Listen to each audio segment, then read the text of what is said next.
a football club is something very important to everyone. Everyone who listens to our podcast on a regular basis, or who is actually bothering to tune into this now, will know that fundamentally. That a football club is more than the sum of its parts. Tangibly, it's a squad of players, a patch of grass to play on, and if you're lucky, 4 stands surrounding it. But reality says much more. It is a spiritual home for fans. It is a place that connects generations and families and communities.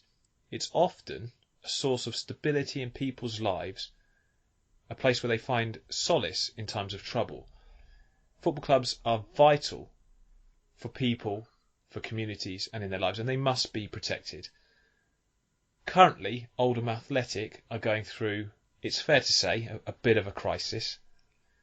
It's a club that I can relate to a lot growing up, because when I was growing up, Oldham Athletic were this plucky side that had punched above their weight by being, I suppose, the pinnacle of well-run and the pinnacle of stability. They had Joe Roll there for more years than I care to remember. They got themselves into the inaugural years of the Premier League.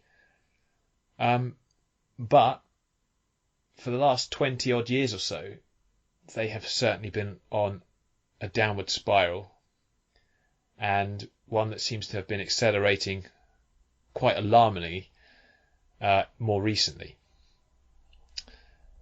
This is going to be a chat about the current situation at the club, and I'm joined to talk about it by my usual podcast co-host and Oldham Athletic correspondent, Chris Stringer. Hi Chris, how do we find you today? Not too bad. It's sad that I find myself here discussing the club I love so much in this manner, I think, but other than that, I'm well. And we're also joined by another Oldham Athletic fan, Nathan. Nathan, you've joined us for many chats before. This one's a bit closer to home. Yeah, it is. First properly serious one, I'd say, really. The other ones were a bit more joking and stuff, but it's a bit more serious, really. Yeah. I will outline from the start what this is not. It is not going to be a 20-minute or half an hour bashing of the current ownership at Oldham Athletic. Because, let's be honest, and I'll be quite truthful, they're not here to defend themselves, and I'm not comfortable doing that. But what it is an opportunity for fans who have given us information, expressed their concerns to us, an opportunity to give their voice, to express their anxieties, and to have an open discussion about why there is such a low mood around the club right now amongst the supporters. Why 1,000 are off the gate from last season. These are some serious issues that need to be discussed. The fans probably feel that they're not getting the answers they want, and perhaps the disconnect between the fans and the club has never been greater. It certainly comes across that way. I'm completely neutral. I'm an Oxford United fan, and it's funny that I see a lot of parallels in what's happening at Oldham Athletic with what happened at my club about 20 years ago. And I do see some differences, and I see some positive differences, actually, if I'm honest. But we'll talk about those in a bit. But firstly, let's just get, Chris, your little statement of how do you feel at the moment as being an Oldham Athletic fan? Well, one of the points that you mentioned in your sort of introduction there was football is a place of solace. And I think that's certainly true for myself. Those who know me personally, I've had a rather difficult few years, and football has been that place that none of those worries, none of those troubles exist.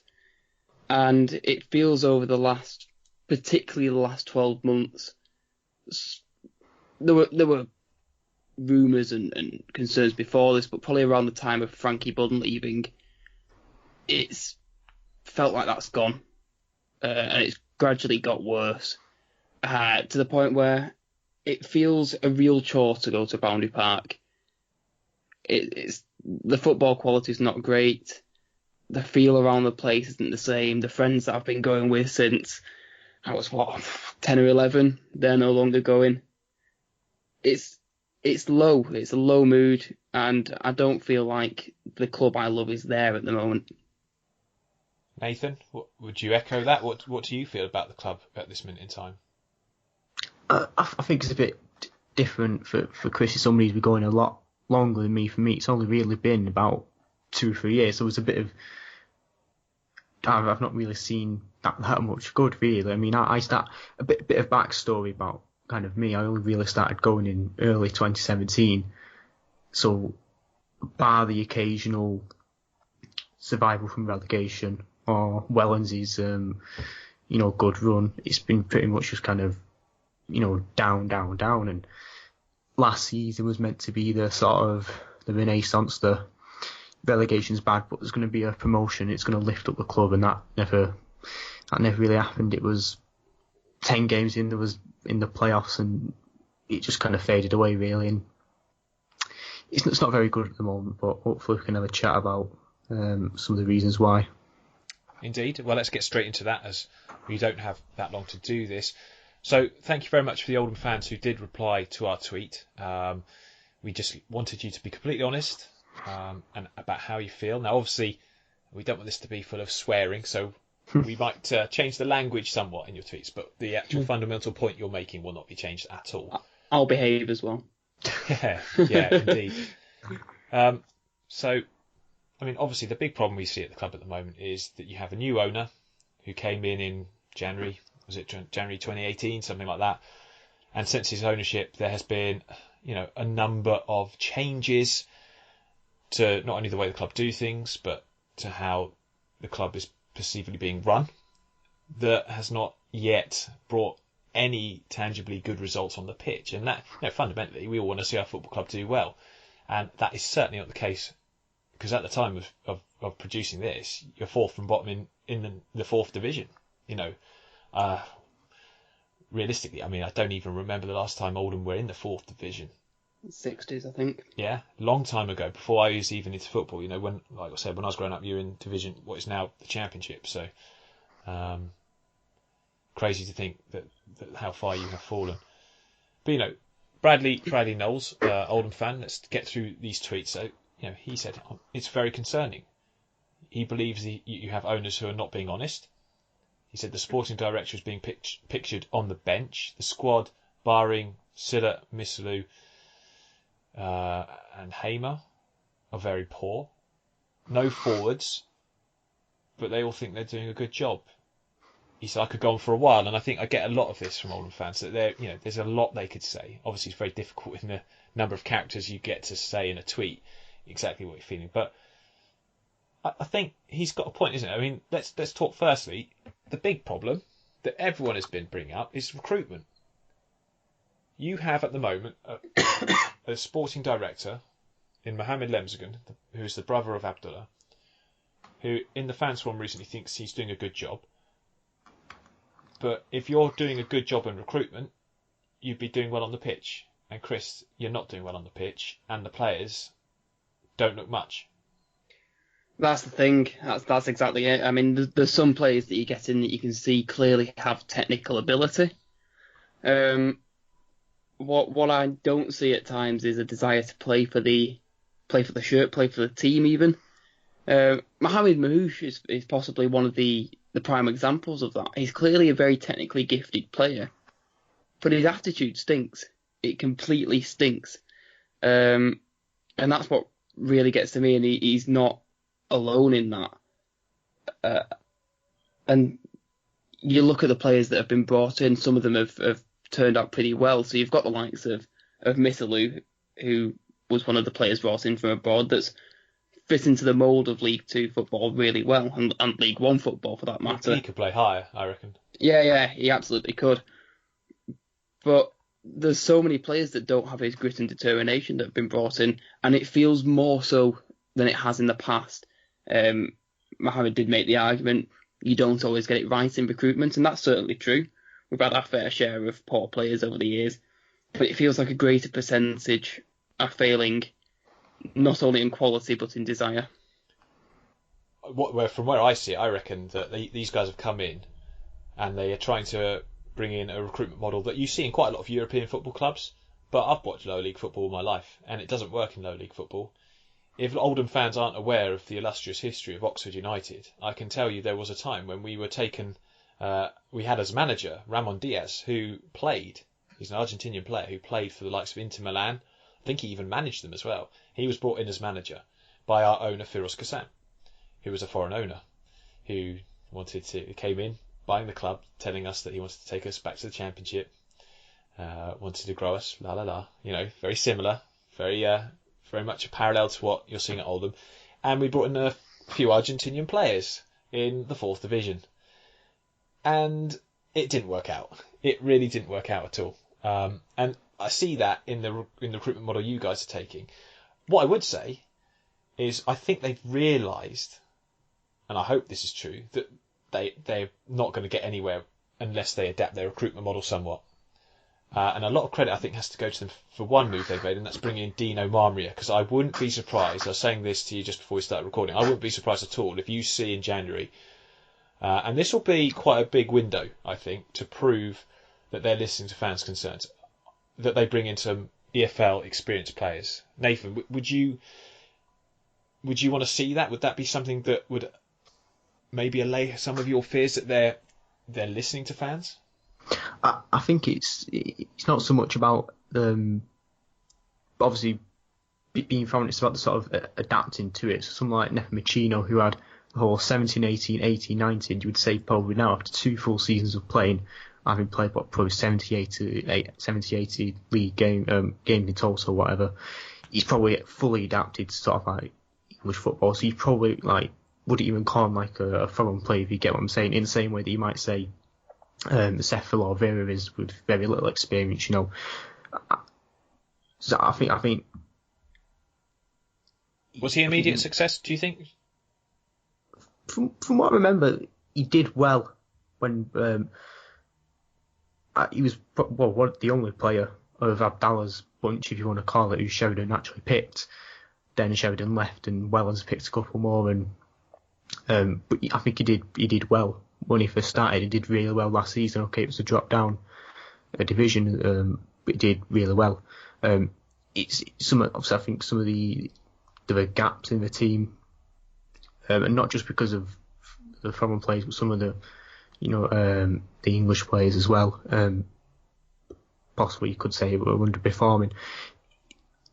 About the recruitment, because the sporting director is Mohamed Lemzagan, who is, I think, according to the website, is French or something. So I think it might have something to do with that. He's possibly scouting in his local area when he's living in France, I'm assuming. It's one of them, like, some of them are, you would say, are pretty bad, but some of them are barely talented who fans rate. Players like Silla and Mislu, the fans love them. Nefe Machino, the fans love them as well. And some of them, they don't love as much. Some like Sefel or Vera aren't rated as much. No, they're clearly not rated at all. Yeah, let's be honest, those two look like complete flops. Dylan Fage looks like being one who you not only will be a success, I mean, he's only like 20 or something, but he will probably be one that could bring you quite a big profit as well. I think there's a couple, and is it Segbe up front? Yeah, Segbe is Ankpo. Yeah, I think he he's works a bit older hard, though. I've seen. He works hard, I know, but you need that, but you also need talent as well, and that's another thing. The strike position, there isn't really much there. There isn't a Sam Surridge or even a Callum Lang to fill in there at striker, really. No. But does some of the disconnect between the fans and the ownership show in the fact that Abdallah Lemzagan picked up the microphone and said, "I hear a lot about Vera. What is wrong with Vera?" Yeah, well, that's a concerning statement, isn't it? Really. Yeah, I don't get how anyone involved in football can look at him and think, yes, this player's made for League Two football. He doesn't look like he's made for much other than maybe sitting in an armchair with a bowl of chips right now. I mean, he doesn't look an athlete, to be honest. But and why has he not been with the squad for a couple of weeks? It's not that he's injured. Well, it doesn't appear to be anyway. No idea. To be fair to Dino, he will give everyone, as he said, a fair crack, and then he will make his decisions. And I think it's good that he's been employed now, actually, because he will have to make some pretty big decisions on the squad, so that they know before January exactly who they're going to ship out on loan, who they're going to get rid of if they can, and where they need to recruit. Now, I mean, Strike has been identified really early on as a place, but it strikes me as being sort of an idea, and it's all very well on paper saying I'm going to bring in a load of young players and we're going to develop them, but actually you need to win games now, matey boy. You can't just rely on young players getting better for the next few seasons. You need a spine there, and I think David Wheater maybe can be. He's not had a good run last couple of games, but I think he's experienced enough. I think Mislu midfield, but you don't have any spine. I'm not convinced you have a spine in the attack. Someone that you can get. There's nothing in the attack at all. I mean, we've got Scott Wilson, who's not firing, and when he has fired in the past, played alongside a big striker. Yeah. We've got Segbe Zankpo, who looks like he's got something about him, but hasn't properly shown it in anything outside of tin pot competition. And you've got Urko Vera, who we've touched on already. But we've got a squad of, depends who you ask, but between 25 and 30. Yeah. And why have we only got 3 strikers? Yeah, exactly. That aren't of any quality. Something desperately that needs addressing. I mean, other fans have echoed in here. Jason says it's miserable. Absolutely no joy in supporting Oldham at the minute. Basics aren't being done. Recruitment is shambolic. No fight, no passion, no pride in the shirt. These days, fans don't even care if we lose because it's expected.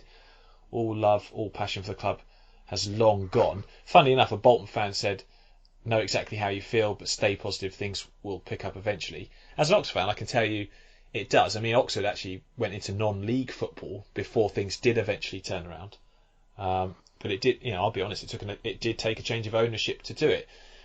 I will say this, though, and I did say this at the start, there's a difference between the Oxford owner and Abdullah, because the Oxford owner, we talk about agendas. Dino Marmia has said that he does not see any agenda in Abdullah Lemsugum's ownership of the club. His accountant has said it. He's losing huge amounts of money. He's putting his own money into this club. What's he going to get out of it? There's nothing obvious there.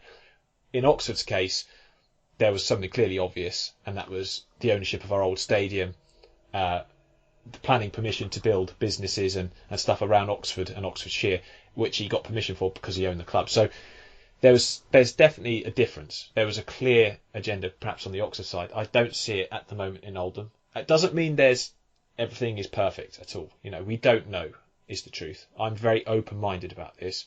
But something does clearly need to change. Rudy Cortez says it's awful at the moment. Haven't been less interested in Latics. Don't even recognise some players, and I'm a season ticket holder. Dire recruitment, again, that word coming up. Manager merry-go-round, and people in senior positions at the club who are clueless. Long, slow death continues. I don't see it changing with the present owners. So obviously, another very concerned fan. Chris, I mean, you've studied this more than most people.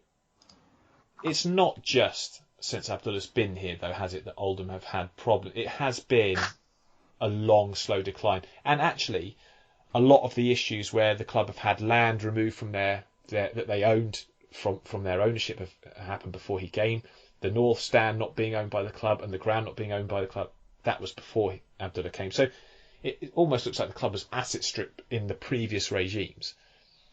Yeah, so the stadium was removed from the club in the late 1990s by Oldham Council, when the Three Amigos came in to buy the club in 2004, I think it was, might have been end of 2003. They bought the land off the council and put it in a separate company, Brass Bank Limited, and essentially there were some houses built on that land, and the stadium sits on that land, and the club pays a lease to Brass Bank, which off the top of my head is about £100,000 a year. So that's an issue that's outside of Abdullah's hands. Having said that, he has been given the opportunity in the past to buy the stadium. He was given the opportunity when he bought the club to buy the stadium. For whatever reason, didn't, and has since had bids rejected because Brass Bank sees the potential bid as being too low, and have gone forward with proceeding to sell the club to the land to the fan-led group, which are currently managing the Oldham Event Centre, which is the hospitality facilities in the North Stand. It just strikes me. I mean, this is one thing I would love to see change in football. I think it should be absolutely illegal for the club and the stadium to be removed from each other's ownership. They should be joined at the hip forever, and the only reason a club can sell its stadium is if it's got planning permission already in place and plans in place to build a new one, and therefore they need to sell the old one to fund it. That is, to me, the fundamental problem with a lot of things going on in football. We see it in the Championship, and Andy Holt was saying about this on Twitter earlier, that it's all very well the Championship club selling their stadium and renting it back. As soon as you go down, though, that model does not work at all. And this should be... I'm so...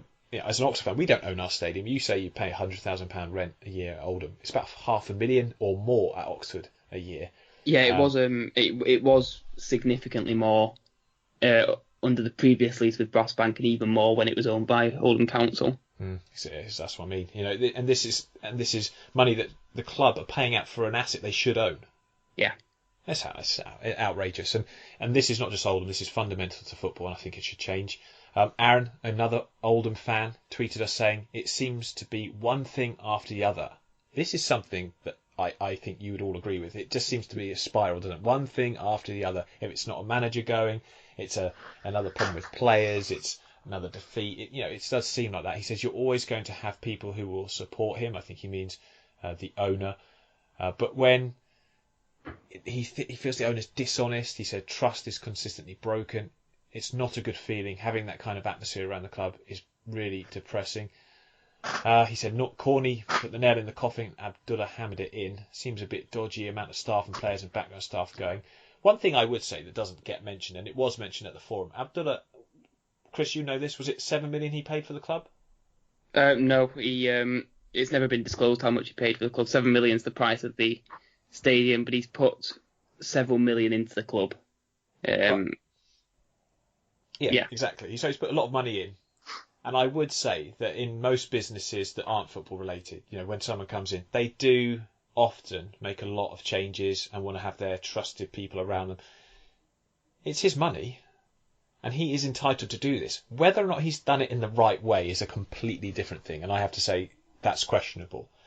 But the interesting thing is that's the key point in there. I think is trust has been broken on a number of occasions. There was a rather controversial fans. It's not a fans forum as such, but he met with some fans, and he said that he'd try and improve transparency with the fans, and we didn't really see anything on that. And it's been said again in club statements, and we don't really see this transparency. I mean, it's up on the club website that he owns 97% of the club, and yet the news has come out last week that in excess of 10% of the club has been sold to the fan-led group by a third party. Yeah. So things are being kept quiet from the fans. Yeah. And that's never a good thing. And the fans forum, which I think fair play to him for turning up to do that, regardless of whether it was a bit of a... It came across as a bit shambolic in the way it was run. It was a bit, fans getting heated and perhaps not the answers forthcoming that people would want. I mean, certainly... people have said, you said fair play to him, and others have said fair play to him, but EFL guidelines do say that he's supposed to do, I think it's 2, maybe 3 fans forums every season. He did say, though, at one point on that, he's happy to do more, didn't he? That, to my knowledge, that's the first one he's done. It's the first one, at least, since he came in. Yeah. Unless there was the one at the start a couple of months ago where there was, some people say, there was I think it's the one that you went to, where there was some kind of meeting or something. I don't know. Yeah, that doesn't count. That doesn't count. As a fans forum because it wasn't publicly advertised. Yeah, and the other things about it is like it was filmed and live streams on YouTube, which I thought was quite good. It would allow people to attend in real life. They want to ask questions if they're away on holiday. They can watch it, and they could watch it back later. The club then took it down. You can speculate the reason why they took it down, because that was their plan all along, or whether they said something they shouldn't have. I don't know. I uploaded it again, off the basis of I think that they wouldn't say anything. I think they're quite intelligent people, really. The lawyers and stuff. There was a lawyer there, wasn't there? That they weren't going to say anything they shouldn't have done. And I felt so I uploaded it to YouTube, thinking, people can watch it back and see what he said, and there's no editing it or anything like that. So I just took it down, uploaded it straight up, so people could see what he said, that was then about 4 or 5 days later taken down. What's the word? They complained to YouTube. They made a copyright claim on it. There's a DMCA claim. Took it down and took the video down. And I'm not that bothered. It was got took down 5 days later. So anybody who wanted to watch it, anybody who wanted to see what was said, had more than enough time to, and that was okay in my books. And everybody got to see the question, got to see the answers. The one thing about the fans forum, it was two problems. Obviously, English is not his first language. He sometimes does, I feel, struggle to kind of get out what he wants to say. I think that's a big problem as well, especially when things aren't going well. I think that can be quite a barrier. And I think some of it's not always a language barrier, but understanding the culture around football in this country. Yeah. I think that's partly the reason it's different in Europe. I think Dino might actually act as a very good bridge because following his history, he'll get what it's like to come from another country and get involved in English football. He'll know that better than anyone, probably in lower league football. But he's also had, 20, 30 years either playing or managing in English football, so he very much gets the culture around it. Indeed he does. Pancho, another Oldham fan, says, I'm at the stage where I'm choosing to work on weekends rather than go to watch Oldham. Club in that feels... Yeah. I decided to stay at home and write some of my literature review rather than actually go to Mansfield.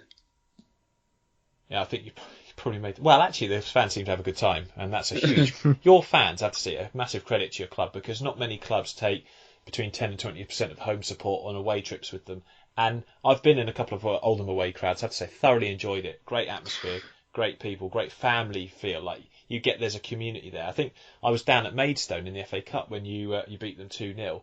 And yeah, really, that's one of the best away days I've had with a group of fans that are not of my own club. So really fair play to everyone who goes there and follows him week in, week out. Can I just say something there? But you mentioned about the away support. It's been brought up quite a lot over the last couple of seasons about sort of the percentage of home crowd to away crowd that Oldham's always been up there. Do you reckon, and it's going to kind of maybe annoy a couple of people, do you reckon that's because the away fans are so good, or the fact that the home support is so bad, the fact that it has been so bad that there hasn't been any real sniff of promotion for quite about 10 years, bar 6 months under Paul Dickov and a couple of months under Lee Johnson, that don't bother going to the home games but do go to the away ones because it's the going there, drinking loads of booze or whatever you do, that they only bother to go to the away ones because it's a bit of a big deal, if you get what I mean. It's a bit of both. It is a bit of both. I mean, home crowds have dwindled, there's no doubt about it. When I was first going, it was regularly in excess of 6,000, getting up to what was 8,000+, and it's now just 3,500 last season, around 4,000. So you have had a genuine dwindle of home crowds, and the hardy few that were always going to away games have stayed constant, probably going to a lot of home and away games.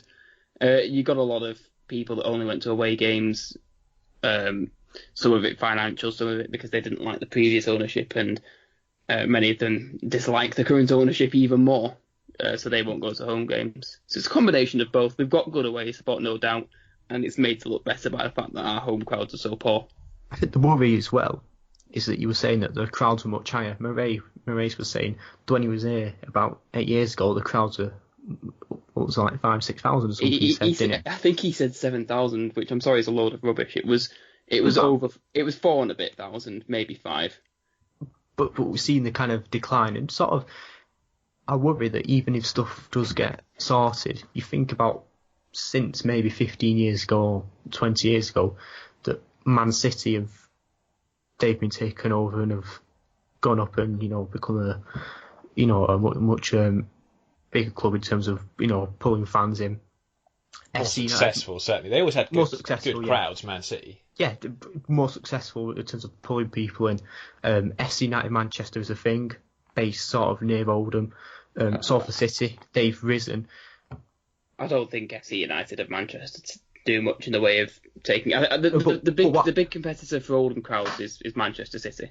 no, but what? No, I'm not saying they're taking fans from Oldham. What I'm saying is, I'm not saying an Oldham fan would change from Oldham to FC United and Manchester. But what I'm saying is maybe it's the next generation you want to worry about. Exactly, slowly over generations, a fan who may have gone to Oldham, been pulled in by Oldham because of the Premier League, maybe, or because of a Championship, maybe hearing about all these bad stories at Oldham and may decide, actually, no, I'm going to go to FC United in Manchester, because I went down there about a month ago and looking at some of the little signs they had and stuff and reading about the club, and I was like, I wish this was the type of thing they had at Oldham. They had the whole ground secured.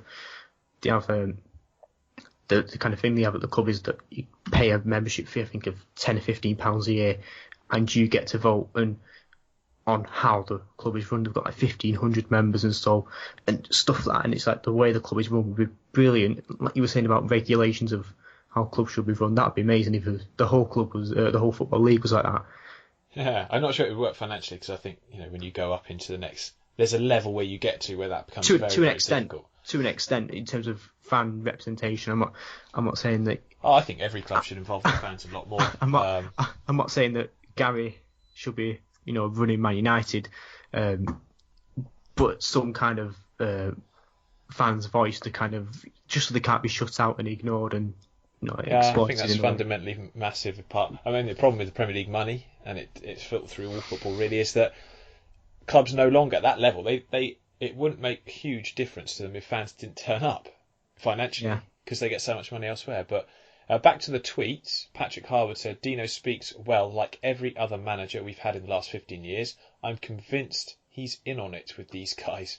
The three main men running the club at the moment, Barry Owen, the two Lemsgren brothers, are taking the club to new lows. This ain't our club anymore. I have to say, as an outsider, I find that comment about Dino Murray being in on it, it's conspiracy theory gone nuts. I mean, I honestly understand why there is such a disconnect, but I don't think Dino's in on anything. I think Dino genuinely, if you look at him, he seems a genuine person. He wants to win and he wants to be successful here.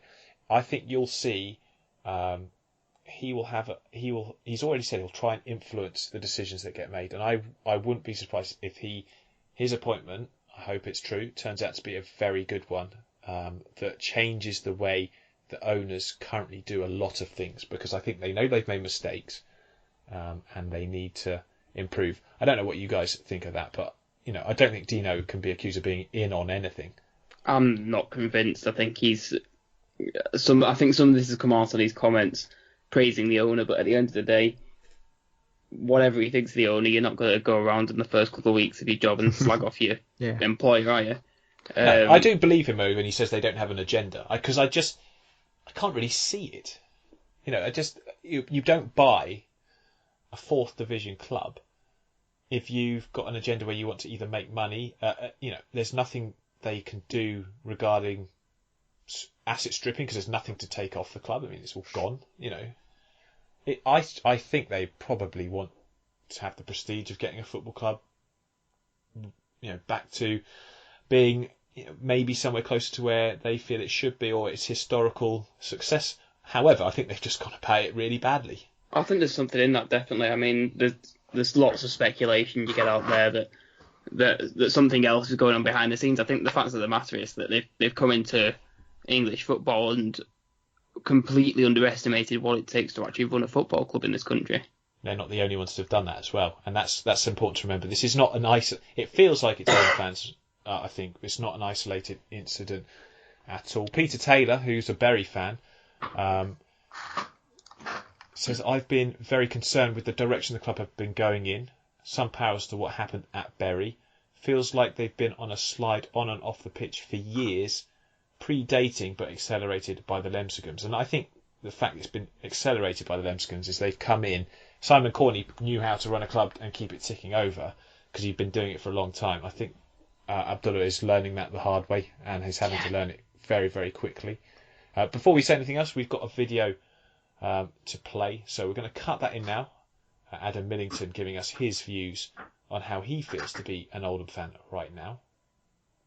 What is it like being an Oldham fan right now? Well, it's definitely hard. There's nothing good on the pitch for us to watch. and I don't really want to go most weeks. It's something that I just end up going to because I've got a season ticket or because I'm in a habit of watching Oldham last season. This time last year, we had Frankie Bunn. Things were going all right. Around this time, we'd be looking forward to a trip to Maidstone in the FA Cup, but we just had like Grimsby aways and stuff, pretty big, good games. Whereas now, what have we got to look forward to? 6-2 losses to Mansfield. When, refereeing was bad, but we got this new manager who's supposed to be taking us forward, and well, he's not propelled us forward. On the pitch, we seem like we're playing the exact same as we were before. Some things are better. Philippe Moret's okay. Johnny Smith can sometimes bring stuff going forward, but we have no option to score goals.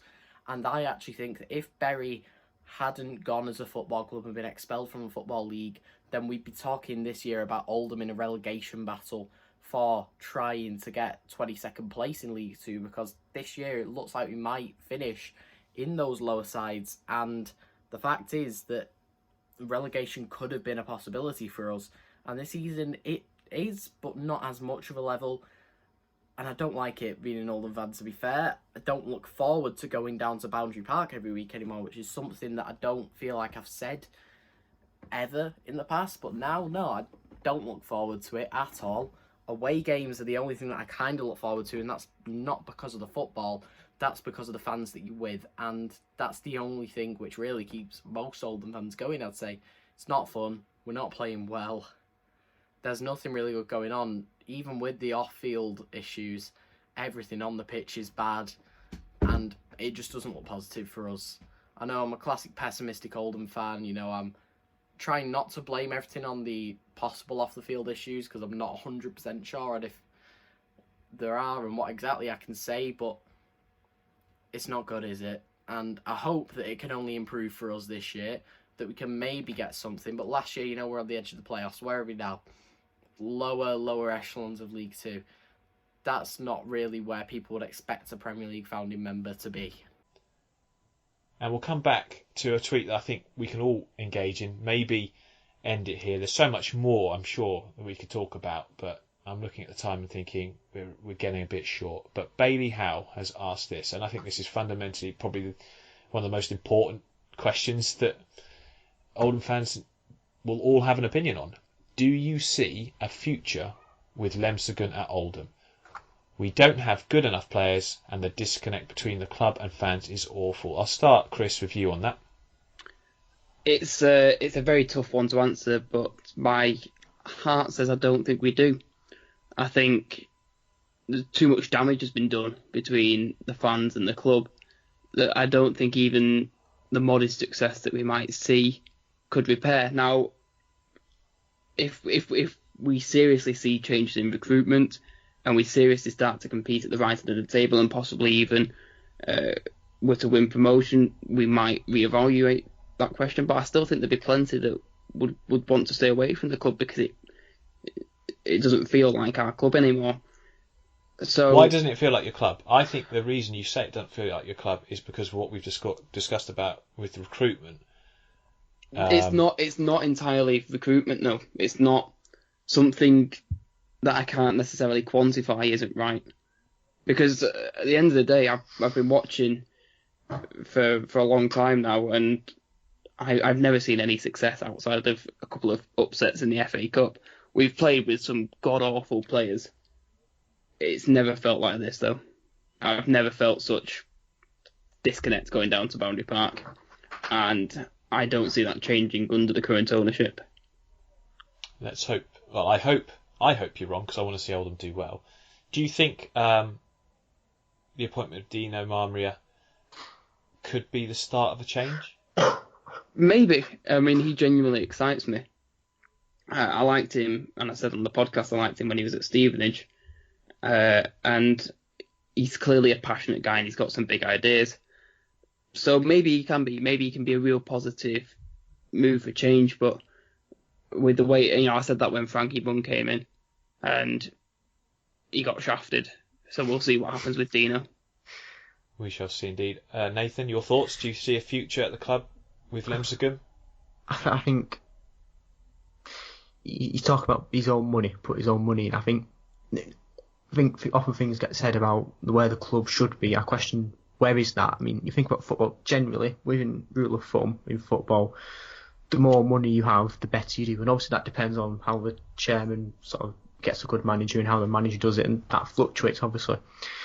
I would think that the crowds compared to invest in League Two and near the top. I think it's sort of what I checked last week, sort of lower mid-table average attendance in League Two. I know it's sort of a bit of a boycott of about 1,000, but even then, it's not like Oldham are top of the league for attendances. You think about the money incoming.